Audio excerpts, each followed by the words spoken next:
Bismillah. Assalamualaikum warahmatullahi wabarakatuh.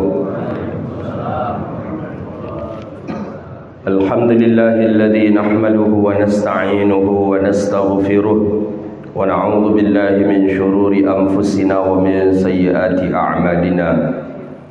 May yahdihillahu fala mudilla lahu wa may yudlil fala hadiya lahu.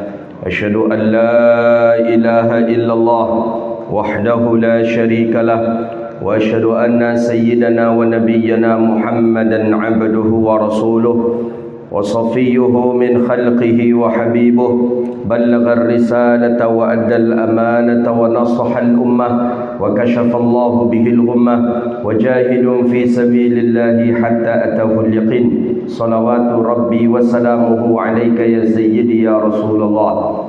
اللهم صل على سيدنا محمد الفاتح لما أغلق والخاتم لما سبق الناصر الحق بالحق والهادي إلى صراطك المستقيم صلى الله عليه وعلى آله وصحبه حق قدره ومقداره العظيم.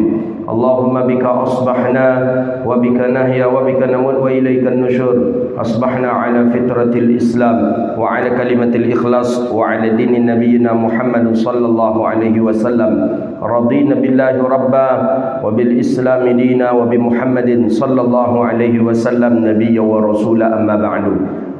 Kita memuji Allah dengan mengucapkan kalimat Alhamdulillahi Rabbil Alamin. Allah masih izinkan kita, takdirkan kita bisa datang ke rumah Allah di waktu subuh yang mulia ini. Kita bermohon kepada Allah, ini bagian daripada nikmat, dan nikmat ini hendaknya menjadikan asbab penghapus dosa kita kepada Allah Subhanahu wa taala. Amin ya rabbal alamin. Salawat dan salam kepada Nabi yang agung, Nabi yang mulia, Sayyidina Rasulullah Muhammadun sallallahu alaihi wasallam. Allahumma salli wa sallim ala Sayyidina Muhammadin tibbil qulubi wa dawaiha wa afiyatil abdani wa shifaiha wa nuril absari wa dhiyaiha wa qutil arwahi wa ghidhaiha wa ala alihi wa ashabihi bi'adadin kulli ma'lumin lak. Amma ba'du. Bapak Ibu yang dirahmati Allah Subhanahu wa taala, lanjutan kajian kita kitab Riyadhus Shalihin min kalami Sayyidil Mursalin lil Imam Muhyiddin Syaraf Zakaria An-Nawawi rahimahullahu taala. Hadis masih daripada keutamaan zuhud. Hadis daripada Amr bin Haris akhi Juwairiyah binti Harithin ummil mu'minin radhiyallahu anhuma. Hadis hari ini adalah hadis riwayat daripada Amr ibn Haris. Amr ibn Haris ini beliau sahabat Nabi sallallahu alaihi wasallam, bersaudara dengan istri Rasulullah yang bernama Juwairiyah ummatul ummahatul mu'minin. Nama Juwairiyah ini istri Rasulullah sallallahu alaihi wasallam. Jadi Juwairiyah punya saudara abang, itu namanya Amri ibni Harith, itu ayahnya. Amr ibni Harith ibni Abi Darrar, ini ibni Abi Dirar, ini daripada keturunan Bani Mustalik. Jadi orang-orang ini keluarganya Bani Mustalik. Keluarga Bani Mustalik itu keluarga yang cukup dihormati, keluarga yang dihormati dan disegani, maka Banu Mustalik. Jadi Banu Mustalik ini mereka ingin berlawan dengan baginda Rasulullah sallallahu alaihi wasallam. Itu terjadi perang Bani Mustalik. Bani Mustalik terjadi pada tahun yang kelima Hijriah. Sudah 5 tahun Nabi hijrah ke Madinah, orang-orang Bani Mustalik ingin menyerang Rasulullah sallallahu alaihi wasallam. Mereka berkumpul dan Nabi terlebih dahulu sudah mendapatkan info tentang mereka akan menyerang baginda Rasulullah sallallahu alaihi wasallam. Akhirnya Nabi siapkan pasukan dan Nabi pun mendatangi Banu Mustalik. Akhirnya di pertengahan jalan berjumpalah antara Banu Mustalik dengan kaum muslimin penduduk kota Madinah. Walhasil terjadi perang ketika itu dan menang umat Islam Madinah, menang Rasulullah dan kalahlah daripada Banu Mustalik. Ayahnya itu meninggal dunia ketika perang dengan Rasulullah sallallahu alaihi wasallam. Jadi ketika itu menjadi tawanan perang, perempuan-perempuannya, kemudian yang laki-lakinya yang masih hidup jadi tawanan perang, dibawalah tawanan perang ini ke Madinah, ditangkap jadi tawanan perang ini maksudnya sudah menjadi budak, dibawa. Banyak ramai ketika itu mereka, ada 100-an lebih daripada mereka yang dibawa oleh baginda Nabi sallallahu alaihi wasallam dengan para sahabatnya. Kemudian Juwairiyah ini yang menangkapnya adalah Thabit ibni Qais, itu sahabat Nabi sallallahu alaihi wasallam. Itu jadi tawanan perangnya. Jadi tawanan perang. Ketika Juwairiyah merasa radhiyallahu anha dia anak seorang raja, kemudian menjadi tawanan perang, ditangkap, itu agak hina. Akhirnya Juwairiyah tak terima. Juwairiyah ingin menebus dirinya. Cuman dengan apa ditebus? Dengan uang tak punya. Ditebus dengan apa? Berpikir lama. Akhirnya Juwairiyah memberanikan diri untuk datang ke Rasulullah sallallahu alaihi wasallam. Juwairiyah ni perempuan cantik yang ya memang sudah menikah juga, sudah menikah dengan seorang laki-laki musyafa', siapa nama suaminya itu. Kemudian datang ke Rasulullah sallallahu alaihi wasallam. Jadi Sayyidah Aisyah sudah pernah mengatakan bahwa Juwairiyah ini adalah perempuan cantik. Siapapun yang melihat daripada Juwairiyah dipastikan akan kena hatinya. Begitu kata Sayyidah Aisyah. Dari golongan perempuan yang banyak memberikan berkah kepada keluarganya, perempuan yang banyak memberikan keberkahan kepada keluarganya, itu adalah Juwairiyah, kata Sayyidatuna Aisyah radhiyallahu taala anha. Jadi datanglah Juwairiyah ke rumah Rasulullah sallallahu alaihi wasallam. Nabi ketika itu di rumah daripada Sayyidatuna Aisyah. Jadi kata Sayyidah Aisyah, aku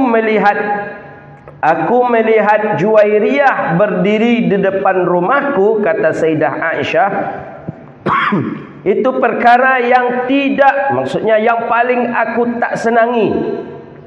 Jadi Sayyidah Aisyah lah mulai risau ketika Juwairiyah datang ke rumah Rasulullah, ke rumah Sayyidah Aisyah. Sayyidah Aisyah risau. Ini yang dari dulu tidak aku harapkan. Jadi Sayyidah Aisyah ni memang dari dulu tidak menginginkan jangan sampai Nabi berjumpa dengan Juwairiyah. Jangan sampai Nabi melihat si Juwairiyah. Memang perempuan cantik, kata Sayyidah Aisyah. Siapapun yang berjumpa dengan Juwairiyah pasti akan terkena hatinya. Begitu. Jadi ketika berjumpa, datang ke rumah Rasulullah, kata Juwairiyah, ya Rasulullah, ya Muhammad, kata Juwairiyah, aku ini anak seorang raja, Haris ibni Dirar. Jadi bagaimana? Kata baginda Nabi, aku ingin menebus, aku ingin keluar dari tawanan kalian ini. Silakan saja, kata Rasulullah. Tapi kata Juwairiyah, aku tak punya apa-apa. Aku uang tak punya, harta tak punya apa-apa. Jadi kata baginda Nabi, pakai apa engkau nak menebus diri engkau? Jadi kata Rasulullah sallallahu alaihi wasallam, begini saja ditawarkan Rasulullah, bagaimana kalau engkau menikah dengan aku, kata Rasulullah, kemudian aku bayarkan tebusan perangmu, kata Nabi SAW. Jadi tawaran itu lebih baik lagi, tentu mau. Juwairiyah, siapa yang tak mau nikah dengan baginda Rasulullah, orang yang paling mulia daripada segala makhluk yang ada di dunia. Akhirnya Juwairiyah pun menerima dan Juwairiyah pun menikah dengan baginda Rasulullah sallallahu alaihi wasallam dan Nabi bayar tebusan perang. Memberi berkah maksudnya, kata Sayyidatuna Aisyah itu apa? Ketika Juwairiyah masuk Islam, Juwairiyah menikah dengan Rasulullah, pada waktu itu juga Juwairiyah membebaskan tawanan perang Bani Mustalik itu lebih daripada 100 orang. Ya, jadi kata para sahabat, tak mungkin ini kita menawan karib kerabat daripada istrinya Rasulullah. Kalau dulu boleh, ya tak ada kait mengait kita dengan istri Rasulullah. Tapi hari ini Juwairiyah menikah dengan Rasulullah. Tak mungkin kita mentawan daripada menangkap daripada karib kerabat, ada iparnya, ada adiknya, ada, tak mungkin. Jadi bagaimana? Dilepaskan mereka itu disebabkan karena Juwairiyah. Maka itulah Juwairiyah memberi berkah, kata Sayyidah Aisyah. Tidak ada perempuan yang paling memberi berkah kepada keluarganya selain daripada Juwairiyah. Seluruhnya masuk Islam, seluruhnya dibebaskan oleh Juwairiyah, dan begitulah metode dakwahnya Rasulullah sallallahu alaihi wasallam. Jadi yang ditembak cuman yang didapatkan Juwairiyah, tapi manfaatnya lebih daripada 100 orang muslim masuk Islam daripada suku Bani Mustaliq. Begitulah kisah daripada Amri ibn Haris ini. Beliau Amri ibn al-Haris ini kakak beradik dengan Juwairiyah, istri Rasulullah sallallahu alaihi wasallam. Beliau sebelumnya sudah menikah, dan menikah dengan baginda Nabi sallallahu alaihi wasallam itu di usia 20 tahun. Jadi orang-orang Arab itu memang ya dulu ya, di zaman-zaman jahiliyah tu usia kecil menikah. 7 tahun menikah, 8 tahun menikah. Kemudian setelah menikah itu ya memiliki anak, habis karir. Setelah itu tu barulah Nabi pun masuk, Nabi pun menikahinya. Dulu ada yang mengatakan namanya sebelum Juwairiyah namanya Barra. Jadi Nabi ganti nama Barra dengan Juwairiyah. Kenapa Barra? Kurang enak rasanya Nabi ketika ditanya oleh orang, "Ya Rasulullah, sampean dari mana? Tuan dari mana ya Rasulullah?" Kata Nabi, "Aku keluar daripada rumah Barra." Jadi kurang enak menyebut Barra. Arti Barra itu kebaikan. Aku keluar daripada kebaikan. Kan tak enak itu. Maka Nabi gantilah nama Barra tadi dengan nama Juwairiyah, istri Nabi sallallahu alaihi wasallam. Tu orang-orang mulia, ummahatil mukminin, ibunya orang mukmin, meninggal. Nabi Juwairiyah meninggal di usia 50 tahun. Juwairiyah meninggal di usia 50 tahun. Jadi Juwairiyah masih berkesempatan masih hidup selama 25 tahun setelah Rasulullah sallallahu alaihi wasallam meninggal dunia. Itulah nama sahabat yang bernama Juwairiyah binti Haris Ummul Mukminin. Ummul Mukminin ibunya orang mukmin ya. Siapa yang tak mau disematkan gelar Ummahatul Mukminin kepadanya? Itu gelar yang mulia sekali, Ummahatul Mukminin. Jadi Amri ibn Haris, saudara daripada Juwairiyah binti Haris Ummul Mukminin radhiyallahu anhuma qala. Jadi bapaknya Amr ibn Haris ini, yang Haris itu juga mertua daripada Abdullah bin Mas'ud. Jadi dalam satu sisi Abdullah bin Mas'ud dengan Nabi, kalau bahasa kita apa namanya itu? Bayan apa? Moyan bahasa Cu. Kalau bahasa Indonesianya apa? Ipar. Bini awak je bininya kakak beradik. Awak je inyo tadi itu. Apa bahasa Indonesia? Sepengambilan. Iyo. Apa bahasa Indonesia itu? Kalau bahasa Cum, moyan. Istri kita dengan istri kawan tadi ni kakak beradik. Kita dengan kawan ni sepengambilan. Mayan. Jadi Nabi dengan Abdullah bin Mas'ud moyan sepengambilan. Banyak Argentina. Ya, moyan. Boyan. Banyak lagi boyan lagi ya. Bayan. Nabi dengan Abdullah bin Mas'ud radhiyallahu anhu qala. Apa kata Juwairiyah? Apa kata Amr bin Haris radhiyallahu taala anhu qala? Apa katanya? Ma taraka Rasulullah sallallahu alaihi wasallam inda mautihi dirhaman wala dinara wala abadan wala amatan wala syai'an illa baghlatuhu bayda allati kana yarkabuha wa silahuhu wa aradan ja'alaha li ibni sabil sadaqah. Apa kata daripada Amr ibn Haris, hadis ini di dalam Sahih Imam Al-Bukhari rahimahullahu taala. Ma taraka Rasulullah sallallahu alaihi wasallam inda mautih. Tidak meninggalkan Rasulullah sallallahu alaihi wasallam akan sesuatu ketika mati. Ketika Nabi meninggal dunia, Nabi tak ada meninggalkan sesuatu apapun juga. Dirhaman, walaupun itu dirham, uang. Dinaran, walaupun itu dinar. Abadan, walaupun itu budak laki-laki. Wala amatan, begitu juga dengan budak perempuan. Wala syai'a, tidak ada ditinggalkan satu pun oleh Rasulullah. Dalam riwayat Sayyidah Aisyah, wala syah, walaupun kambing, tak ada ditinggalkan oleh Rasulullah.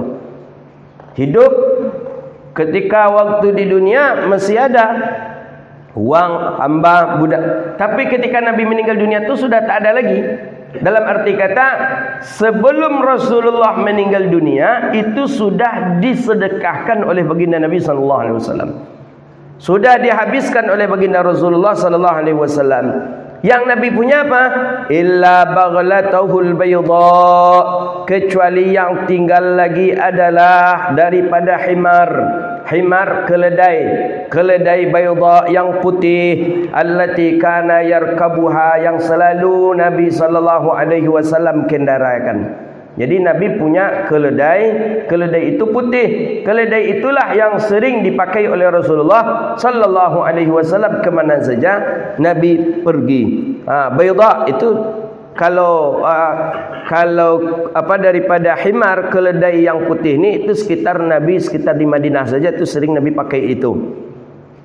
Ada yang mengatakan namanya tadi daldal namanya. Kendaraan Nabi beri nama. Kuda, Nabi beri nama kuda Rasulullah SAW. 7, Nabi beri nama ke-7-7-nya. 14, 12 dalam satu riwayat Nabi beri nama. Itu dalam Al-Azkar Al-Imam An-Nawawi ada itu disebutkan itu. Nama daripada nama-nama kudanya Rasulullah. Maka Nabi memanggil dengan panggilan namanya. Jadi itu pula bagian daripada kesunahan kita memberi nama dengan nama kendaraan kita. Apa nama kendaraan kita? Beri nama dia. Cuman namanya sudah dibuat oleh pabrik. Apa dicetaknya mobil, dia beri nama langsung Kijang Innova. Ini Innova, itulah kita beri nama dia.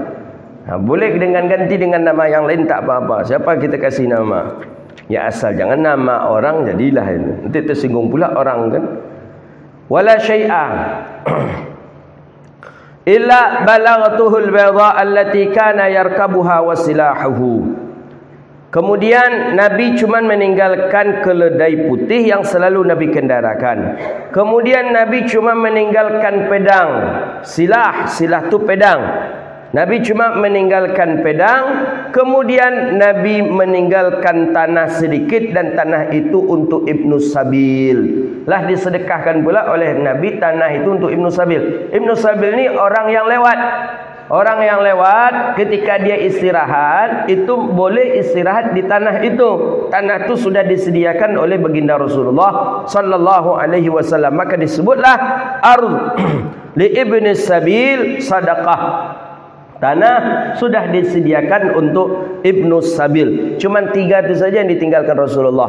Ada kendaraan yang biasa dipakai Nabi, itu khimar, keledai warna putih. Kemudian yang kedua, senjata untuk perang, pedang untuk perang. Kemudian sebidang tanah untuk Ibnu Sabil. Itu saja yang ditinggalkan Rasulullah sallallahu alaihi wasallam. Jadi baginda Rasulullah sallallahu alaihi wasallam memiliki harta sudah dihabisi Rasulullah sebelum Nabi wafat. Begitu juga dengan Abu Bakar. Kita baca riwayat Abu Bakar As-Siddiq, banyak orang-orang kaya daripada sahabat Nabi sallallahu alaihi wasallam.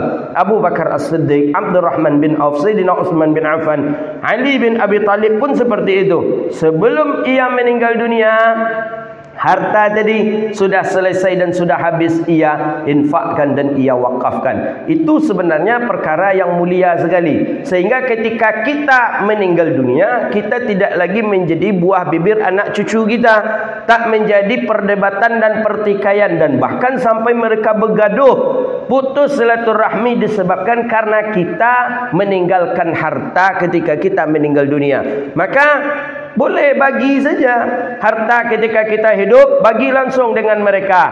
Fulan anak bertiga, fulan itu untuk engkau, fulan itu untuk engkau, fulan itu untuk engkau. Kapan perlu catatkan di notaris.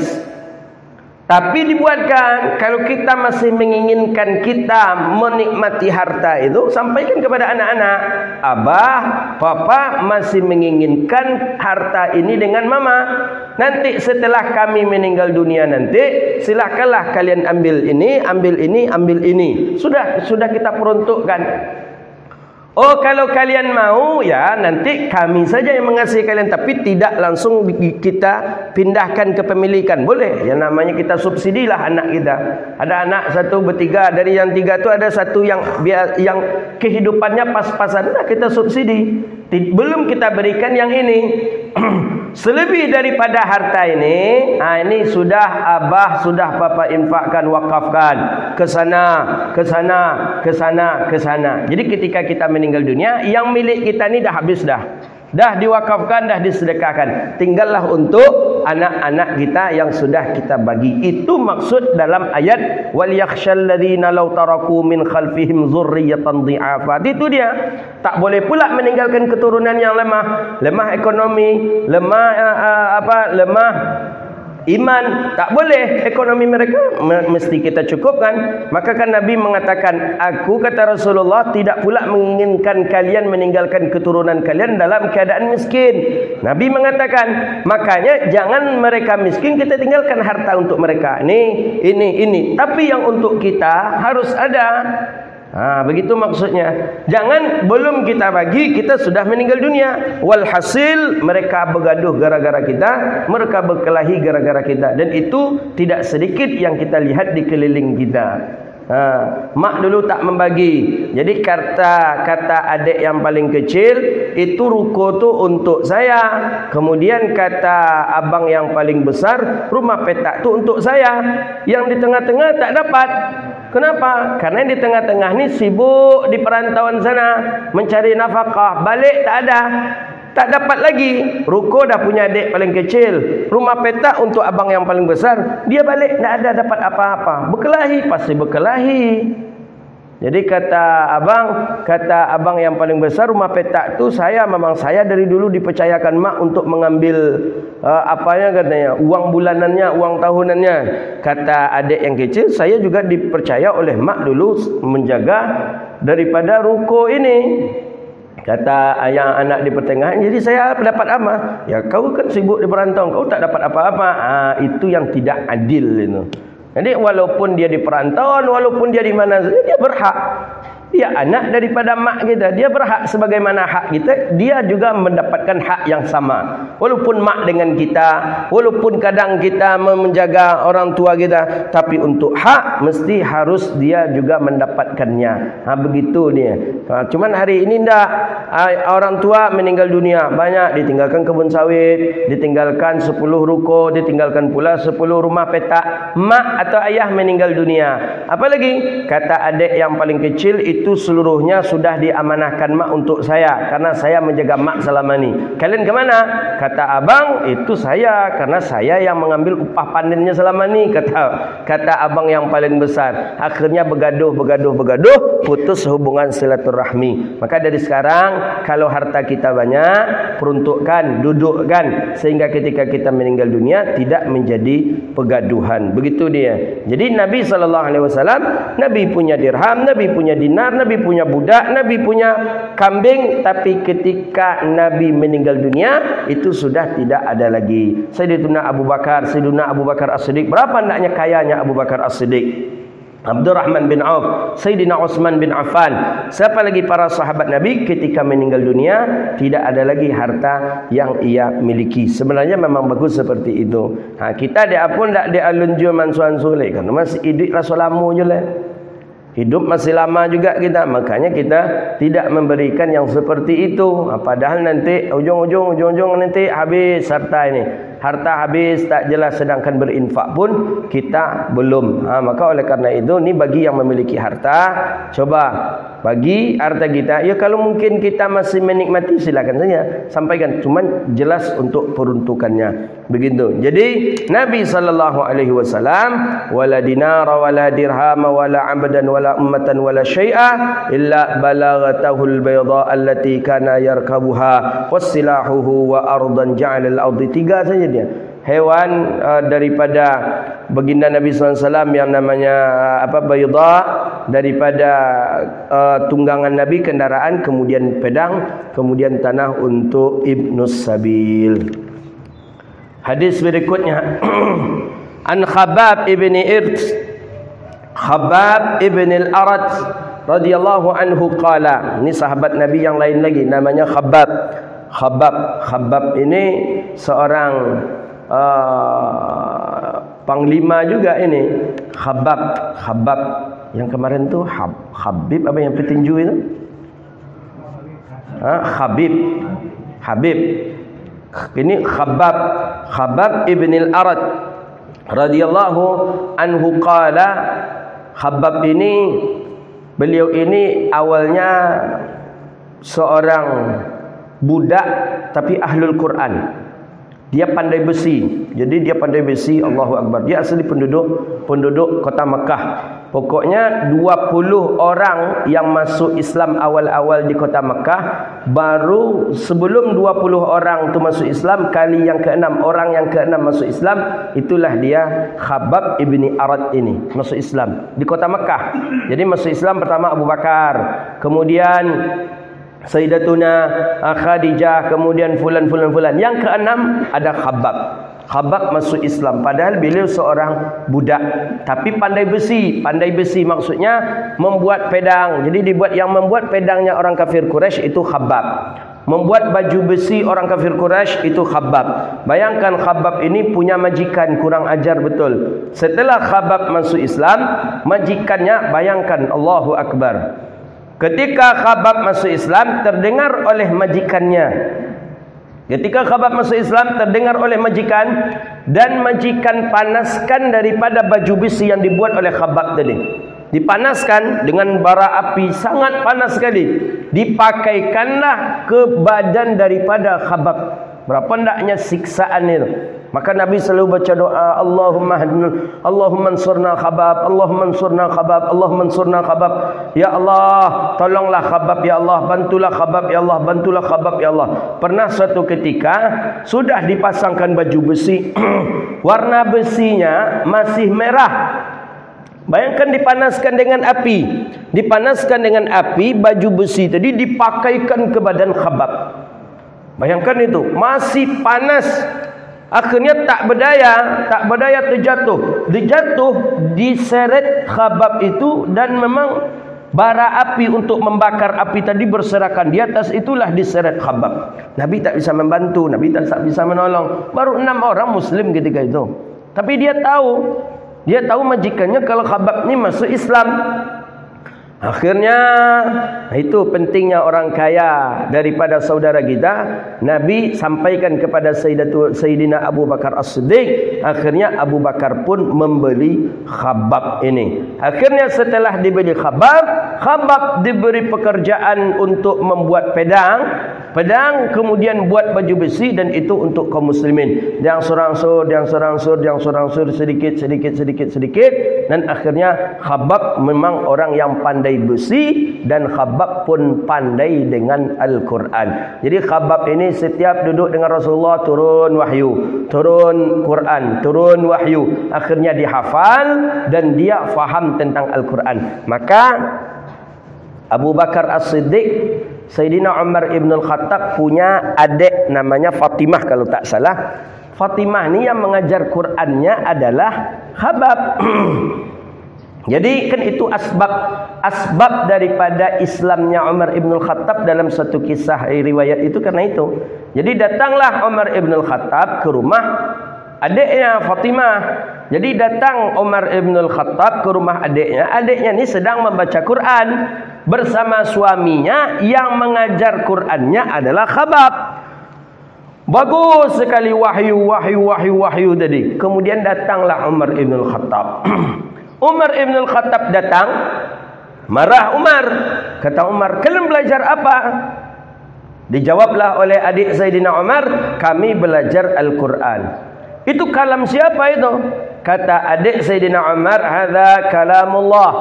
Ini yang kami baca ini adalah kalamullah. Yang kami baca ini adalah firman Allah.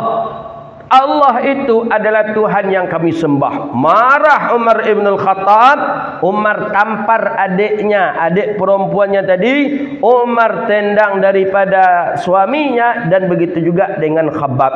Akhirnya walaupun memang berbekas ternyata, walaupun sedikit dan sebentar saja Umar mendengar bacaan Quran adiknya, ternyata itu masuk ke dalam kalbu sanubari Sayyidina Umar. Umar balik pulang ke rumahnya. Dalam perjalanan Umar galau. Adikku sudah mulai masuk Islam. Adikku sudah pandai membaca Quran. Ini aku harus mencari di mana Muhammad itu. Aku akan membuat perhitungan dengan Muhammad. Tapi hati Sayyidina Umar dalam satu riwayat mulai galau. Kenapa? Karena lembut hati Umar dengan bacaan adiknya tadi. Sudah mulai datang hidayah-hidayah daripada Allah ketika mendengarkan bacaan Al-Quran daripada adiknya. Maka menjumpai Rasulullah SAW, dan akhirnya Sayyidina Umar pun masuk Islam. Itu dia daripada Khabbab ibni Ard. Ya, masuk Islamnya itu, masuk Islam, orang yang pertama dan awal masuk Islam, budak yang dimerdekakan oleh Abu Bakar As-Siddiq. Wafat beliau di Kufah tahun ke-37 Hijriah, umur beliau 73 tahun.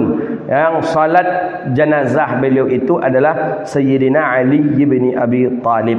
Jadi Ali bin Abi Talib lah yang mensalatkan jenazah beliau ini. Jadi namanya Khabbab ibni Arith. Itu sahabat Nabi sallallahu alaihi wasallam. Khabbab, ya, bukan Zubab. Kalau Zubab lain artinya.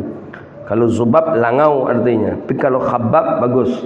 Nama anak buat nama Khabbab. Khabbab. Jangan kebab. Kalau kebab lain pula lagi.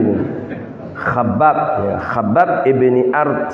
Itu sahabat Nabi yang mulia, disiksa, dan akhirnya menjadi sahabat yang setia kepada Rasulullah sallallahu alaihi wasallam. Ada Khabbab, ada Juwairiyah. Tadi siapa lagi? Dah 3 nama orang-orang mulia kita sebut pagi ini.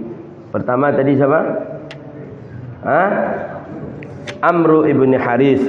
Yang kedua Juwairiyah binti Harith, isteri Rasulullah sallallahu alaihi wasallam. Yang ketiga Khabbab ibni Arad. Jadi sampai bila terkonang nama tu? Sampai minggu depan masih tahan tak? Cuba tengok besok dulu. 3 orang mulia, di mana disebut nama orang mulia, maka turunlah rahmat di tempat itu. Orang mulia, buktinya mulia, disebut di belakangnya radhiyallahu anhu. Itu tanda dia mulia. Radhiyallahu anhuma, radhiyallahu anha, ummahatil mukminin. Orang mulia, mereka pernah berkhidmat kepada Nabi kita. Mereka pernah bersalaman dengan Nabi kita sallallahu alaihi wasallam. Dan yang paling penting, mereka yakin dan cinta dengan Nabi kita sallallahu alaihi wasallam. Tak ada sedikit pun ragu di dalam dadanya. Tak ada sedikit pun ragu, tak ada di dalam dadanya. Bayangkan, dah dipasangkan baju besi, sudah dibakar, kemudian sudah diseret di bara api, tak sedikit pun mundur semangatnya untuk memeluk Islam. Radhiyallahu an. Orang-orang yang seperti ini, orang-orang yang selalu dikekalkan namanya di dalam hadis Nabi sallallahu alaihi wasallam. Maka tandanya mulia 2 saja. Pertama, namanya disebut di dalam riwayat-riwayat hadis. Yang kedua, ada kalimat radhiyallahu an di belakangnya. Bukan pula orang yang disebut namanya selalu untuk orang baik, tidak.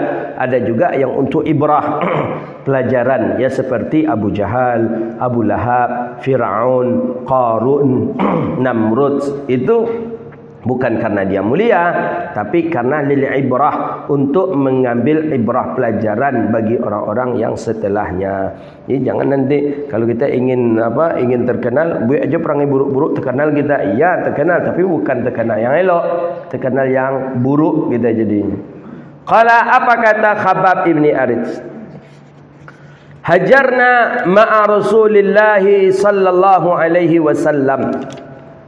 Kami hijrah bersama Rasulullah sallallahu alaihi wasallam. Naltamisu wajah Allah Ta'ala, berharap cuman ridha daripada Allah. Nabi hijrah dari Makkah ke Madinah bersama Khabbab ibni Arid, kawan-kawan yang lain, Abu Bakar As-Siddiq. Itu hijrah kami itu ke Madinah itu untuk mendapatkan ridha dan kasih sayang daripada Allah. Tidak ada yang lain yang kami harapkan. Fawaqa'a ajruna 'ala Allahi.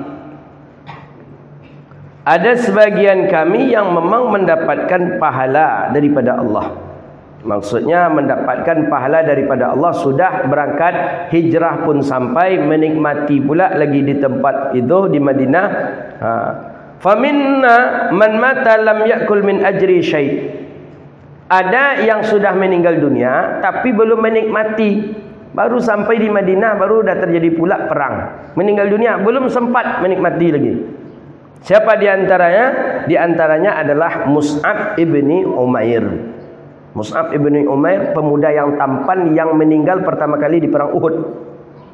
Perang Uhud yang meninggal itu bukan yang pertama, yang meninggal yang memeluk baginda Rasulullah, yang tertancap 40 panah di tubuhnya. Kalau tidak dia memeluk Rasulullah, Nabi yang 4 penjuru gunung Uhud sudah mengarahkan panahnya kepada Rasulullah sallallahu alaihi wasallam.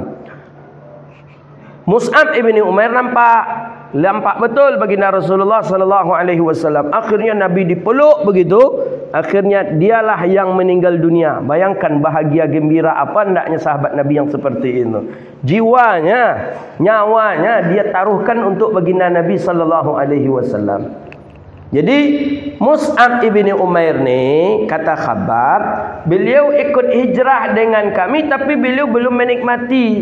Menikmati maksudnya belum menikmati di Madinah, lama di Madinah. Belum dapat berjual beli yang enak di Madinah, belum dapat tempat tinggal yang layak di Madinah. Tapi beliau ini sudah mendapatkan posisi yang mulia di sisi Allah Subhanahu wa taala. Nah, kalau kami, kata Khabbab ni, kami masih hidup, kami masih bisa menikmati bagaimana jual beli di Madinah, bagaimana hebatnya di Madinah, bagaimana perkembangan di Madinah, kami menikmati. Maksudnya menikmati itu daripada di Makkah dulu dianiaya, pindah ke Madinah sudah tak dianiaya lagi. Begitu maksudnya. Mus'ab ibn Umair radhiyallahu an. Mus'ab ibn Umair ini masuk Islam dulu di Makkah. Kemudian hijrah dengan Rasulullah. Dia anak muda. Anak muda yang hidup senang oleh orang tuanya. Karena orang tua orang kaya. Tapi ketika dia masuk Islam itu disebabkan perkumpulan orang di rumah Al-Arqam, Darul Arqam, di Bukit Safa, kalau tak salah saya, Bukit Safa, Safa Marwah. Itu ada rumah di situ dulu, rumah namanya rumah Darul Arqam. Situ tempat pengajian Nabi dulu di kota Mekah. Setiap Nabi bermajlis, Nabi majlis itu. Itu tempat yang agak aman di atas Bukit Safa itu. Kalau sekarang tak ada lagi, habis. Setiap orang ingin masuk Islam ke sanalah. Jadi dia pernah duduk suatu ketika, Mus'ab ibni Umair duduk di tempat itu tuh, didengarnya rupanya Rasulullah sallallahu alaihi wasallam membaca ayat-ayat begitu fasihnya dan langsung masuk ke dalam dadanya. Akhirnya Mus'ab ibni Umair memutuskan masuk Islam. Padahal dia waktu itu masih muda, masih muda, sangat muda sekali. Maka beliau anak muda yang tampan dan bahkan dijadikan oleh perempuan-perempuan kota Makkah idaman mereka untuk menikah dengan Mus'ab ibni Umair. Seluruh perempuan-perempuan Makkah itu menginginkan dirinya jadi istri Mus'ab ibni Umair. Tapi Mus'ab ibni Umair, laki-laki yang tampan gagah, setelah masuk Islam, akhirnya perempuan-perempuan tadi pun banyak yang tidak lagi simpatik dengan Mus'ab ibni Umair. Hijrah ke Madinah, belum lama hijrah terjadi perang Uhud dan meninggal dunia. Jadi apa kata Khabbab? Kami hijrah ni karena Allah. Kami hijrah ini karena ridha Allah. Kami hijrah ni mencari kasih sayang daripada Allah. Ada kami yang mendapatkan kenikmatan itu di dunia, kami pindah, kami tak diazab lagi. Tapi ada di antara kami yang belum mendapatkan kenikmatan itu. Di antara mereka adalah ada Mus'ab ibni Umair radhiyallahu anhu. Wa tarakan namirah. Fakunna idza ghataina, dia cuma masih membawa pakaian satu helai pakaian saja yang dia bawa dari Mekah. Belum bertambah pakaiannya di Madinah, belum ada bertambah hartanya di Madinah. Sudah terjadi perang Uhud dan dia pun meninggal dunia. Fakunna idza ghataina biha ra'sahu badat rijlahu. Ketika kami menutup jenazah bagian kepalanya, terbuka bagian kakinya. Itu cuma pakaian yang ia punya, tidak ada pakaian yang lain. Tak ada pakaian yang ada lagi di kota Madinah ketika itu. Wa idza ghataina rijlahi bada ra'suhu. Kalau kami tutup kakinya, terbuka kepalanya. Nah, tutup kaki, buka kepala. Ada dalam satu riwayat hadis, sebenarnya kain ini pada adatnya panjang dan bisa menutup beliau. Tapi ketika dijadikan kain ini untuk kafan beliau, tak mau. Tutup kaki, terbuka kepala. Tutup bagian kepala, terbuka kaki.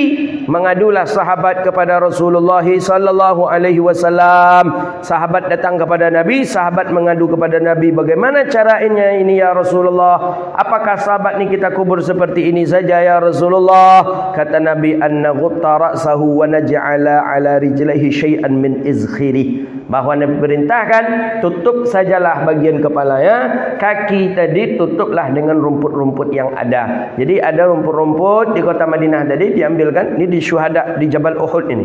Maka Jabal Uhud, salam kita itu salah satu kepada Mus'ab ibni Umair. Tutup dengan rumput-rumput.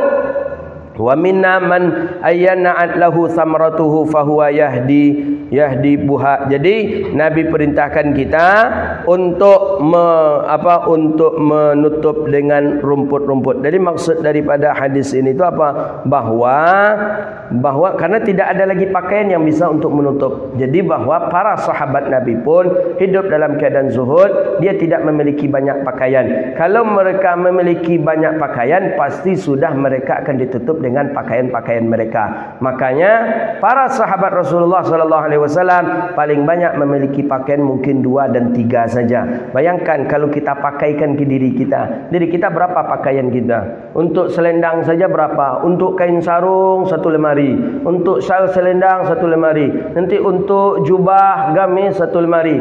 Untuk celananya, untuk baju kokonya, untuk apa ya? Bayangkan. Maka para sahabat Nabi sallallahu alaihi wasallam 2 dan 3 saja paling banyak, itu karena menunjukkan kezuhudannya, bahwa mereka tidak menginginkan terlampau untuk bermewah-mewah hidup di dunia ini.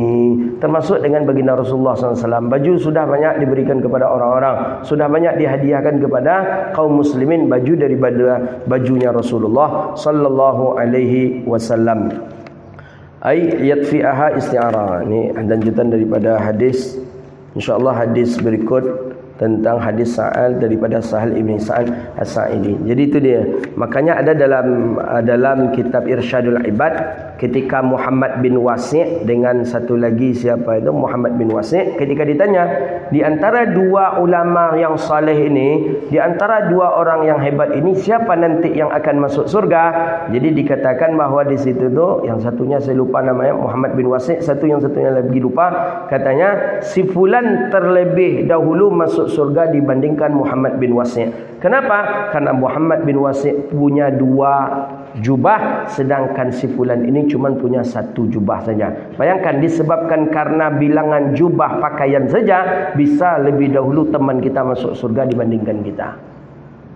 Maka oleh karena itu, hati-hati yang banyak punya baju tu, copet-copetlah, sedekahkan baju tu. Itu. Abang kita apa lagi nak kita pakai? Kapan nak kita pakai baju mewah? Waktu jadi pejabat, baju sekali beli 1,5 juta, 2 juta sampai 3 juta baju. Ketika kita sekarang pensiun, segan pakai baju mahal. Jadi apa caranya?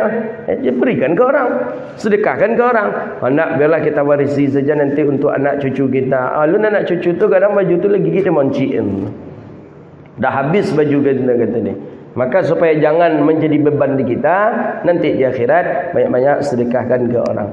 Cuma memang kebanyakan baju tu orang mau bersedekah kalau baju tu lah hendak nionya pakai lagi. Baju dah kusam, baju dah lusuh.